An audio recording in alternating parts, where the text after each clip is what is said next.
Hello বন্ধুরা, চলে এসেছি রাত্রিবেলা খাওয়া দাওয়ার পর্ব নিয়ে। চলো, বাবা এক কড়া বড় বড় দেখতে পাচ্ছি। এই যে সাথে মাও রয়েছে, দুপুরবেলা আসেনি, ওই জন্য রাত্রিবেলা দেখিয়ে দিলাম। চলো দেখে নিই। ফার্স্টে শুরু করি ভিটামিন দিয়ে, স্যালাড।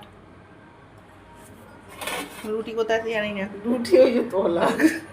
এই যে আন্ডা, ডবল কুসুম ডিমের। আচ্ছা, এই যে এখানে আছে, এটা কি? ও একরকম মিষ্টি ও, বলতে এটা গেলে। মিষ্টি। কি মিষ্টি? মা কোনো নাম জানে না না, নাম না জানা মিষ্টি। নাম না জানা মিষ্টি। ঠিক আছে, দেখতে পেয়েছো? চলো আজ এই পর্যন্তই। রুটি নিচে আছে কারণ এখানে জায়গা নেই রাখার মতো, ওই জন্য। আপাতত সবাইকে আজকের মতো টাটা, গুড নাইট, শুভরাত্রি, হ্যাপি ইন্ডিপেন্ডেন্স ডে, শুভ স্বাধীনতা দিবস। জানি না আমরা কতটা স্বাধীন হয়েছি, আদৌ হয়েছি কিনা। যাই হোক, তবু সব নিয়ে কালকে শুভেচ্ছা জানিয়ে আজকের মতো সবাইকে গুড নাইট।